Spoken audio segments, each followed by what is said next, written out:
나의 힘이 되신 여호와여, 내가 주를 사랑하나이다. 여호와는 나의 반석이시요 나의 요새시요 나를 건지시는 이시요 나의 하나님이시요 내가 그 안에 피할 나의 바위시요 나의 방패시요 나의 구원의 뿌리시요 나의 산성이시리로다. 오늘도 우리 가운데 임재하셔서 우리의 피난처이시고 구원자이시고 방패이시고 인도자가 되신 하나님을 찬양합니다. 그래서 나도 이 시간 여호와를 나의 목자로 선포합니다. 목자가 되어 주옵소서. 나는 양이 되어 주의 음성에 순종하기를 소망하오니 성령이여 나를 사로잡아 주옵소서. 말씀 앞에 이르렀사오니 그 말씀이 뢰마가 되어 육신이 되게 하옵소서. 예수님의 이름으로 기도드리나이다. 아멘. 이 시간에 함께 상고할 살아계신 하나님의 말씀은 시 92편에 있는 말씀입니다. 나라를 위한 기도 제목 혹은 나라를 이렇게 세워주소서 하는 시가 담겨져 있습니다. 이 시는 솔로몬이 어린 나이에 왕으로 등극할 즈음 아비 선왕 다윗이 아들에게 준 신앙 고백시입니다. 왕이 어떻게 나라를 통치해야 하고 어떻게 통치해야 나라의 평안이 있고 번성이 있는지에 대한 구체적인 기도 제목들을 제시하고 거기에 따르는 축복들을 알려주는 시로 구성되어 있습니다. 본문 1절에서 7절, 8절에서 17절, 18절에서 20절 세 등분으로 나누어져 있지만 또 1절에서 7절도 두 문단으로 나누어져 있습니다. 먼저 1절에서 3절은 다윗은 어린 솔로몬 왕에게 어떠한 지도자가 되기를 소망했는지 기록되어 있습니다. 이 말씀을 묵상하면서 내년 3월 9일 치루어질 대통령 선거 때 우리 석천제일교회 성도들은 어떠한 지도자를 세워야 될지에 대한 분명한 가치관이 세워질 수 있기를 주의 이름으로 축원합니다. 먼저 1절부터 3절을 대독하도록 하겠습니다. 하나님이여 주의 판단력을 왕에게 주시고 주의 공의를 왕의 아들에게 주소서. 그가 주의 백성을 공의로 재판하며 주의 가난한 자를 정의로 재판하리니 의로 말미암아 산들이 백성에게 평강을 주며 작은 산들도 그러하리로다. 아멘. 왕의 자격 조건은 참 많이 있습니다. 조선시대만 해도 왕으로 세우기 위한 세자 책봉을 하는 그 과정을 보면 아주 치밀합니다.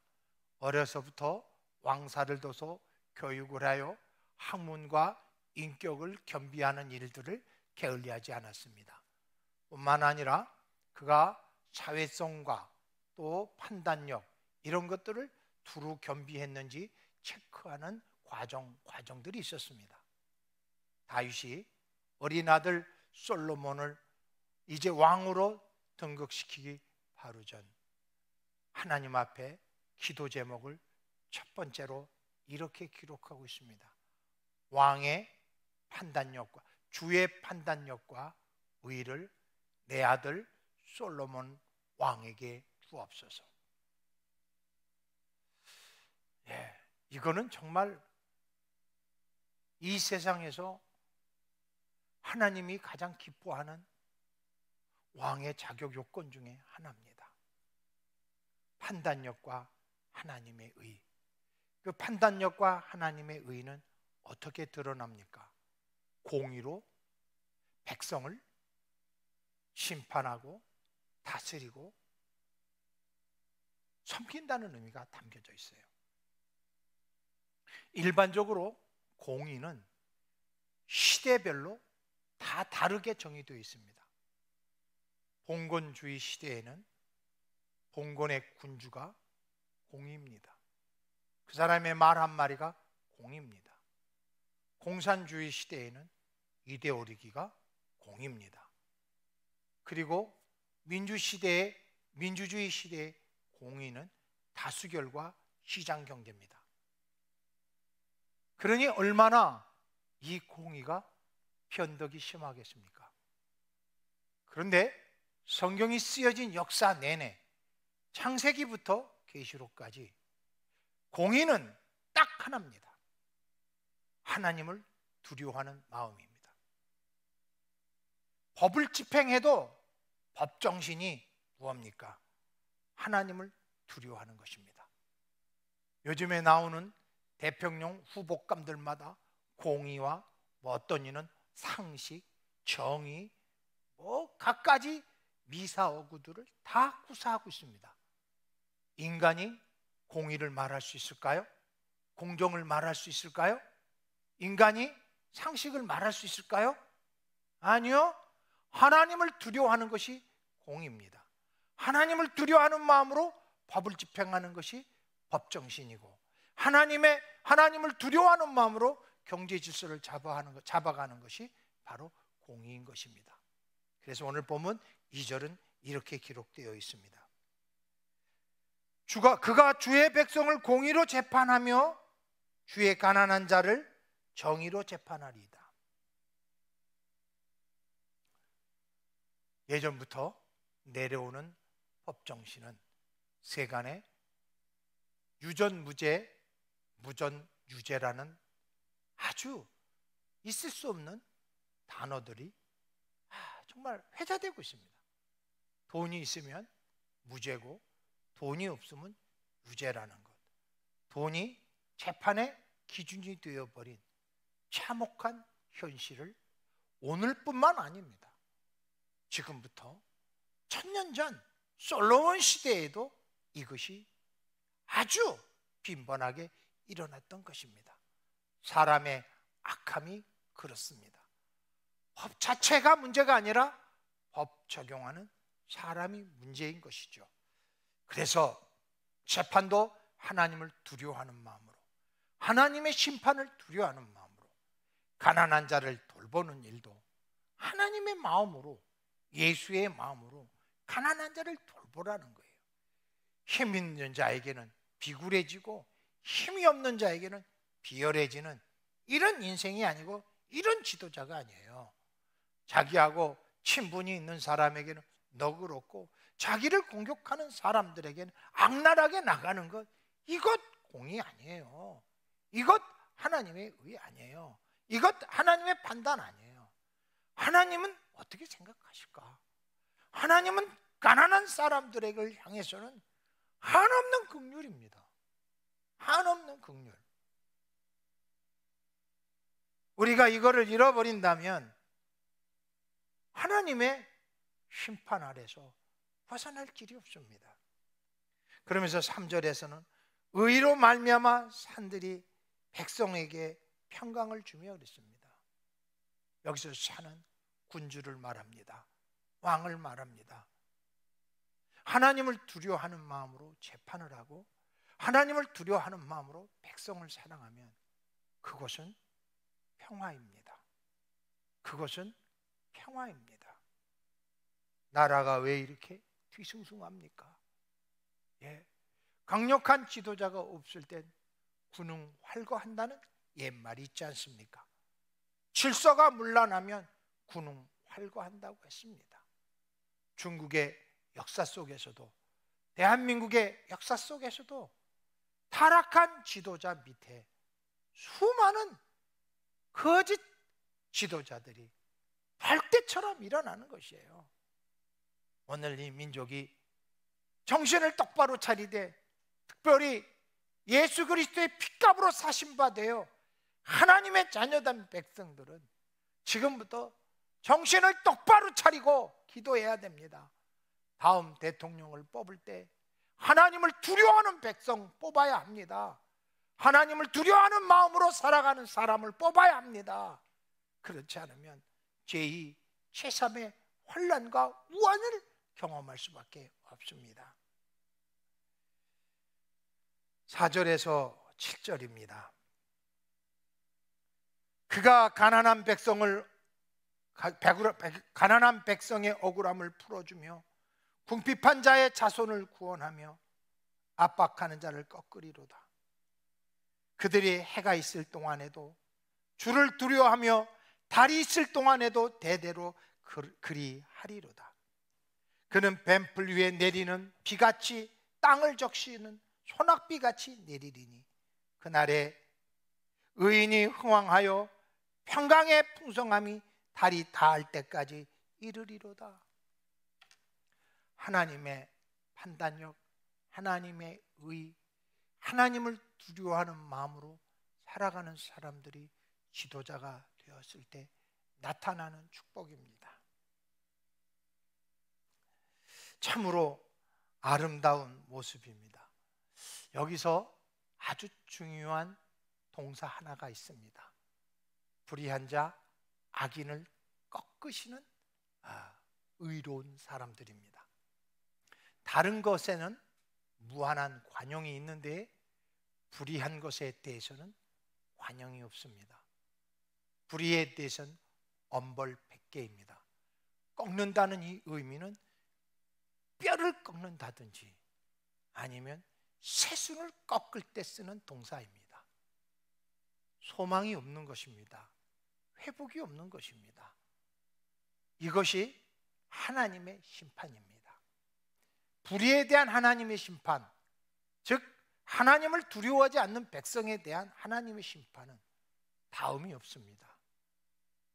소망이 없습니다. 이거보다 무서운 심판이 어디 있습니까? 나이가 들어도 소망이 있어야 됩니다. 70이 되셨어요? 80이 되셨어요? 90이 되었어요? 이 연세 동안 어떻게 사셨어요?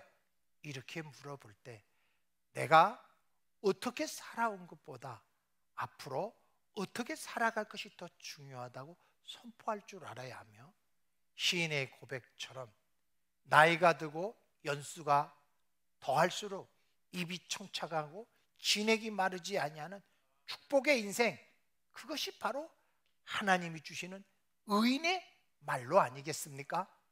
사랑하는 성도 여러분, 하나님 앞에 하나님을 두려워하며 살아가는 사람들에게는 영원한 소망의 꽃이 지지를 않습니다. 샘솟듯 일어나는 소망과 돌파구들을, 해결책들, 그리고 꿈들이 꺾이지 않습니다. 이것이 바로 하나님을 두려워하는 사람만 가질 수 있는 축복인 것입니다. 그렇습니다. 하나님을 두려워하는 사람들은 특별히 가난한 자들을 볼 때 달리 대합니다. 연약한 사람들을 대할 때 보편적이지 않습니다. 궁핍은 나의 궁핍이요, 아픔은 나의 아픔입니다. 타인의 것을 타인에게 치부하지 않고 다 내 것으로 들릴 줄 아는 예수의 마음입니다. 타인의 잘못도 나의 잘못이요, 타인의 죄도 나의 죄로 여기고 가슴을 칠 줄 아는 사람이 바로 하나님을 두려워하는 사람, 주의 판단력을 갖고 있는 사람입니다. 가난하고 힘없는 자들을 압박하거나, 가난하고 힘없는 사람을 착취하거나, 가난하고 힘없는 사람과 약속을 밥 먹듯 뒤집는 사람들에 대해서는 하나님이 뼈를 꺾는 소망이 없는 인생으로 심판하신다는 것을 잊지 마시고, 우리 주님처럼 꺼져가는 불꽃 끄지 마시고 상한 갈 때 꺾지 아니하시고 끝까지 품어내고 끝까지 세워주고 끝까지 축복하는 하나님의 판단력을 갖고 하나님의 의의를 갖고 살아가는 저와 여러분 될 수 있기를 주의 이름으로 축원합니다. 그 사람들은 이 땅에 어떤 일을 합니까? 벤 풀밭에 소낙비입니다. 뱀풀이 필요한 것은 햇빛이 아닙니다. 풀을 베고 난 다음에 햇빛이 쏘이면 풀이 죽을 수도 있습니다. 뱀풀 위에 소낙비는 다시 솟아날 수 있는 자양분을 비축하는 축복입니다. 그래요, 모든 이에게 희망을 주는 사람이 하나님의 판단력을 갖고 있는 사람이에요. 절망 속에 있는 사람에게 희망을 주세요. 포기하고 있는 사람에게 희망을 주세요. 할 수 있어, 하면 된다. 하나님에게는 능치 못할 일이 없느니라. 그렇습니다. 하나님을 의지하고 호련히 일어나라. 7번 넘어질지라도 8번 일어나는 게 의인 아니냐. 일어나라. 도와주신다. 새롭게 시작하라. 길이 열린다. 오늘도 우리는 이 땅에 절망 가운데 있는 사람들에게 뱀풀의 소낙비 같은 사람이 되어야 할 것입니다. 오늘 우리 연약한 사람을 책망하고 정죄하는 악한 모습에서 돌이키고 실수하고 실족하고 실패한 사람을 품어주고 안아주고 격려하고 용기를 주는 예수의 마음을 지닌 주의 판단을 갖고 있는 저와 여러분 될 수 있기를 바랍니다. 그렇습니다. 저는 특별히 그 해가 있을 동안에 주를 두려워하고 달이 있을 동안에 대대 그러하리로다. 이와 같이 하나님을 두려워하는 사람들은요, 의인이 흥왕하고 평강함이 풍성하며 달이 닿을 때까지 그렇게 된대요. 나는 이 복 받고 싶어요. 나는 이 복을 받고 싶어요. 내 인생이 저물 때까지, 달이 찰 때까지, 밤이 엄습하여 깊은 밤이 될 때까지 하나님이 주신 의인의 흥함이 제 생애와 우리 교회 속에 충만하시기를 간곡히 부탁드립니다. 8절로 11절입니다. 그가 바다 위에서부터 바다까지, 강에서부터 땅끝까지 다스리리니 광야에 사는 자는 그 앞에 굽히며 그의 원수들은 티끌을 핥을 것이며 다시스와 섬의 왕들이 조공을 바치며 스바와 시방 왕들이 예물을 드리리로다. 모든 왕이 그 앞에 부복하며 모든 민족이 다 그를 섬기리로다. 저는 늘 반복해서 묵상하는 말씀이 몇 가지 있는데 그 중에 한 말씀이 온유한 자는 땅을 차지한다는 마태복음 5장의 말씀입니다. 용사가 땅을 차지하지 않습니다. 무술에 뛰어난 사람이 땅을 차지한다고 말하지 않았습니다. 그곳에는 전쟁밖에 없습니다. 저는 화가 나건대 북한의 정권 지도자들은 하루빨리 무기가 자신을 지켜준다는 허상에서 깨어나야 합니다. 저는 모르긴 해도 앞으로 5년 이내에 저 핵무기를 무력화시킬 수 있는 전자장비들이 이 세상에 만들어질 것을 확신합니다. 버튼도 누르기 전에 무용지물 호철덩이가 되어버리는 그런 날 말입니다. 하나님을 두려워하지 않는 사람이 받는 이 저주와 심판은 이렇게 무섭습니다. 불모가며 인민을 희생시키며 만드는 핵무기가 조만간에 쓸모없는 호철이 되는 그날이 올 것입니다. 그래서 저는 북한 정권 지도자들이 하루빨리 하나님을 두려워하는 지도자들이 되게 해달라고 기도하고 있습니다. 앞으로 세워질 대통령도 그런 대통령이 세워져야 합니다. 그래야 나라가 흥왕합니다. 그래야 나라가 평강합니다. 그래야 나라가 이렇게 놀라운 번성의 축복을 받습니다. 땅 바다에서 땅끝까지, 다시스에서 아라비아까지, 남으로는 저 에티오피아까지, 1세기 지금부터 3000년 전 다윗 솔로몬 시대에 지구는 이것이 다입니다. 다시스는 저 바다 끝 스페인이고, 스바와 시바는 동편의 끝과 남쪽의 끝이고, 섬들은 다 지중해에 널려 있는 섬들을 일컫습니다. 이게 세계입니다. 이게 지구 전체입니다. 그런데 이 지구 전체가 주의 판단력을 가지고 하나님을 두려워하는 마음으로 백성을 섬길 때 하나님께서 영권도 주시고 물권도 주시고 인권도 주시고 직권도 주시는 기적을 베푸시는 거예요. 사람이 그것을 쟁취하려고 그러면 피를 부르고 전쟁을 부릅니다. 그러나 하나님이 이 모든 것은 선물로 주시겠다는 것 아닙니까? 그러니 우리 자녀들이 이 세상을 살아가는 동안 하나님을 두려워하는 자녀들로 세워가는 것보다 더 확실한 미래 보장책은 없습니다. 저와 온 성도들이여, 하나님을 두려워하는 마음을 달라고 기도할 수 있기를 주의 이름으로 축원합니다. 12, 14절입니다. 대독합니다. 그는 궁핍한 자가 부르짖을 때에 건지며 도움이 없는 가난한 자도 건지며, 그는 가난한 자와 궁핍한 자를 불쌍히 여기며 궁핍한 자의 생명을 구원하며 그들의 생명을 악박과 강포에서 구원하리니 그들이 피가 그의 눈앞에서 존귀 여김을 받으리로다. 정말 믿음의 사람, 하나님의 판단력, 하나님의 의의를 갖고 있는 사람들의 특징입니다. 내 주변에 연약한 사람이 있는 것은 오늘도 하나님이 저에게 축복을 주시기 위한 도구고 통로라는 것을 잊지 마세요. 오늘도 내 주변에 일용할 양식 때문에 근심하는 사람 있어요? 오늘도 세상의 힘 앞에서 비굴하여 눈물 흘릴 사람들 있습니까? 억울하게 옥살이한 사람들 있습니까? 억울하게 이혼을 당하고 억울하게 왕따를 당한 사람이 누가 있습니까? 외면하지 마세요. 하나님의 판단력과 하나님의 의는 그들을 살려내는 것입니다.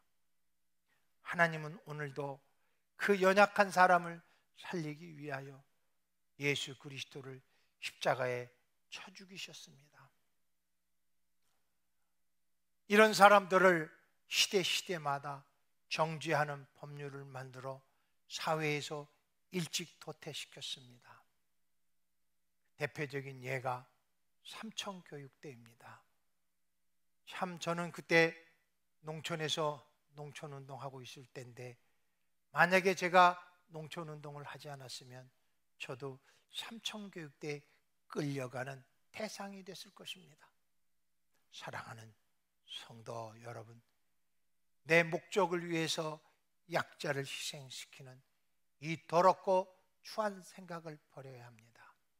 약자를 짓밟아 더 부강하게 된다는 이 사회적 약육강식의 이치를 우리는 부인해야 합니다. 그리고 오히려 사회적 약자나 구조적 약자를 위해서 우리가 힘써서 섬기고 도와주어야 할 것입니다. 며칠 전에도 당회를 하면서 우리 추수감사절 전에 또다시 이 세상의 약자들을 위한 구제의 손길을 더 넓고 더 크게 뻗치자고 결의를 했습니다. 또 우리 추석 명절에도 그렇게 하기로 했고, 크리스마스 전에도 그렇게 하기로 했습니다. 올해도 3번에 걸쳐 교회가 힘들고 어려울 때일수록 이웃과 나눌 수 있는 축복이 있어야 됩니다. 저는 소신이 하나 있습니다. 정말 하나님이 원하시면 우리 교회 공동체들이 이 안디옥 센터들을 팔아서라도 이웃을 섬기겠다는 마음을 갖고 있는 사람들이 많이 나왔으면 좋겠습니다. 정말이요. 기도원도 팔고 다 팔아서 이웃을 사랑하는 곳에 쓰임받는 교회로 회복된다면 코로나19는 멈추게 될 줄로 믿습니다. 너무나 가슴 아픕니다. 기존이 사람의 마음에서, 사람의 야망에서 나온 것은 피를 부른다고 했습니다. 그런데요, 온유한 마음, 하나님의 판단력을 갖고 있는 마음을 품기 시작하면 하나님은 이 바다에서 저 땅끝까지 다 주시는 능치 못할 일이 없으신 하나님이십니다. 그분을 바라볼 수 있기를 주의 이름으로 축원합니다. 11조의 반만큼이라도 떼어서 구제합시다. 그것도 어려면 11조의 11조만큼이라도 떼어서 구제합시다. 왼손이 하는 것을 오른손이 모르는 그 구제 말입니다. 구제를 하면 하나님이 구제한 것에 비교할 수 없을 만큼의 복을 주십니다. 오늘 본문 15절에서 17절입니다. 그들이 생존하여 스바의 금을 그에게 드리며 사람들이 그들을 위하여 항상 기도하고 종일 찬송하리로다. 산꼭대기에 땅에도 곡식이 풍성하고 그것의 열매가 레바논같이 흔들리며 성에 있는 자가 땅의 풀같이 왕성하리로다. 그의 이름이 영구하며 그의 이름이 해와 같이 장구하리로다. 사람들이 그로 말미암아 복을 받으리니 모든 민족이 다 그를 복되다 하리로다. 이 말씀과 연관해서 묵상해야 될 말씀은 영혼이 잘된 같이 범사가 잘되고 강건하기를 원하노라. 영혼이 잘된다는 것은 하나님의 관계가 순적한 것입니다. 기도하고 싶을 때 기도할 수 있는 장소를 택하고 시간을 택하고 기도하는 마음을 택하고 그것이 영혼이 잘 되는 것입니다. 구제하고 싶은 대상이 있으면 구제하고 섬길 수 있는 마음과 여건을 만들어가는 것이 바로 축복입니다. 사랑하는 성도 여러분, 이 자비로운 마음입니다. 영혼이 잘 된다는 것은 바로 자비로운 마음이 나에게 늘 스며들어 있습니다. 얼마나 복됩니까? 그리고 이 말씀은 저는 아브라함에게 주신 창세기 12장 1절에서 3절의 핵심 문구인 복의 근원입니다. 내가 가라는 곳에 네가 가기만 하면 그것이 영혼이 잘 되는 것 아닙니까? 네가 땅에서 번성하고 그리고 모든 사람 위의 머리가 되고 세 번째가 복의 근원이 되어 너를 통해서 온 세상이 복을 나누어 가질 것이라 말씀하셨습니다. 아브라함의 축복입니다. 구고자 하는 사람에게 구워주고 달라 그러는 사람들의 손을 부끄럽게 하지 아니하며 마음에 품은 것까지 헤아려 사람의 필요를 채워줄 줄 아는 그런 영적 지도자 말입니다. 그런 지도자가 필요합니다. 국민의 인기를 얻기 위해서 쇼하는 그런 사람 아닙니다. 국민의 마음을 도둑질하기 위해서 폴리티즘을 말하는 사람 아닙니다. 자기 돈입니까? 막 풀어댑니다. 자기가 땀 흘려 번 돈입니까? 막 나눠줍니다. 그 돈 몇 푼 받아먹고 편할 것 같습니까? 그들이 하나를 주면 열을 뺏어갈 놈들입니다. 성도들이여, 정신 똑바로 차리세요. 이 시대의 지도자를 바르고 하나님의 판단을 가진 사람 세워야만 합니다. 앞으로 저는 선거 찰 때마다 교회에 드나거리는 정치가들 발 얼씬도 못하게 할 것입니다. 거짓부렁인 밥 먹듯 하는 것들 오지 못하게 할 것입니다. 참 복돼요. 하나님의 뜻대로 살려는 사람들, 연약한 자들을 가슴에 품고 사는 사람들에게 첫 번째 주는 축복이 뭔지 아세요? 곡식의 풍성함입니다. 이건 재물의 풍성함이에요. 산꼭대기에 곡식도 풍성하대요. 산꼭대기는 작물이 되는 데가 아닙니다. 곡식이 자라는 곳이 아닙니다. 꽂기만 하면 된다는 거예요. 심기만 하면 풍성하다는 거예요. 하나님 앞에 긍휼한 마음을 품고 살아가는 사람들은 생각만 해도 형통해. 우리 그 복 받아야 되지 않겠어요?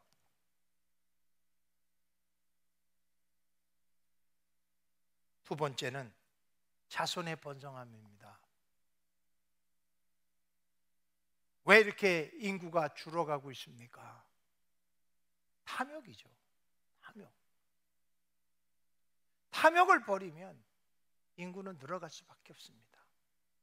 자식 낳는 것이 자랑이고 행복한 시대를 만들어야죠. 그것이 뭐예요? 긍휼한 마음이죠. 긍휼한 마음. 우리나라의 산하 제한제도, 가족계획으로 인하여 자식을 많이 낳는 것을 부끄럽게 여기는 사상이 주입된 적이 있습니다. 물론 지금은 단순히 그 사상에 의해서 자녀를 적게 낳는 것이 아니죠. 탐욕이죠. 이 세상의 기준만큼 길러낼 수 있는 재력이 없기 때문에 자식을 못 기릅니다. 그리고 자식을 기르면 경제적 궁핍이 수반되기에 자식을 낳지 않습니다. 다음 세대들을 수태할 수 있는 연령대를 향하여 교회도 민족도 정말 불쌍히 여기는 마음으로 그들을 품고 그들을 장려하고 그들을 후원하는 우리 교회 될 수 있기를 간곡히 부탁드립니다. 저희 교회는 그래도 다른 곳보다는 비교적으로 다둥이 가정이 많은 축에 속합니다. 그런데 그것도 부족해요. 그것도 부족해요. 성인 4사람이 노인 1사람을 부양하는 시대가 되었습니다. 노인 인구의 급속도로 확장됩니다. 반면에 자녀들은 그 수가 너무 많이 죽습니다. 보통 50만에서 60만이 한국에서 1년에 태어나야 되는 신생아들이어야 합니다. 30만이 안 됩니다. 어떻게 되겠습니까? 탐욕이 만들어 놓은 결과 아닙니까? 영적 지도자들이나 정치 지도자들은 긍휼을 가슴에 품고 민족을 섬길 수 있어야 합니다. 두 번째는 만남의 복입니다. 그리고 명성을 얻습니다. 만남의 복은 긍휼을 품은 사람만 누릴 수 있는 축복입니다. 이 만남의 복마다 더 아름다운 것이 없습니다. 이용 가치가 있는 사람은 잘해주고 이용 가치 없는 사람은 내치는 그것이 긍휼이 아닙니다. 이용 가치가 있든 없든 하나님을 두려워하는 마음으로 백성을 섬겨야 합니다. 이 사람들에게는 만남의 복을 줍니다. 이거는 정말 신묘막직한 하나님의 섭리입니다. 그리고 모든 사람이 그를 우러러 본다고 오늘 본문은 기록하고 있습니다. 그렇습니다. 첫 번째는 주의 판단력과 의를 가진 사람입니다. 두 번째는 하나님을 두려워하는 마음을 가진 사람입니다. 세 번째는 소망을 심어주는 사람이어야 합니다. 네 번째는 자비로운 마음을 품은 사람입니다. 마지막은 그 자비로움이 어디서부터 오는 것인지 아는 사람입니다. 오늘 본문 마지막 8절로 20절 대독하도록 하겠습니다. 홀로 기이한 일을 행하시는 여호와 하나님 곧 이스라엘의 하나님을 찬송하며 그 영화로운 이름을 영원히 찬송할지어다. 온 땅이 그의 영광이 충만할지어다. 아멘 아멘. 이세 아들 다윗의 기도가 끝나니라.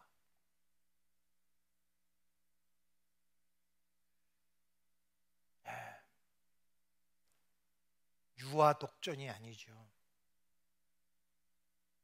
자기 위에 있다라는 신적인 존재를 인정하는 겸손함입니다.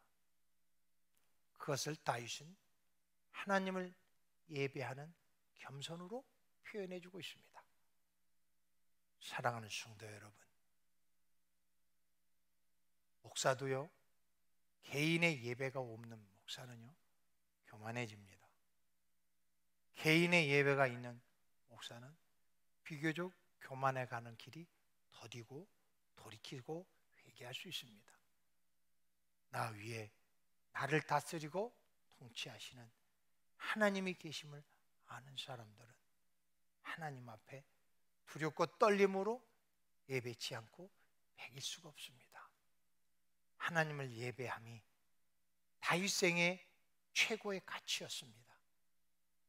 왕이지만, 정권을 가지고 있지만, 그래도 하나님의 제가를 얻어 시행했던 다윗처럼 예배 속에서 하나님의 뜻을 분별하고 그 뜻대로 순종하는 영적 지도자, 정치 지도자들이 많이 나올 수 있도록 우리 모두 합심하여 기도할 수 있기를 주의 이름으로 축원합니다. 기도하겠습니다.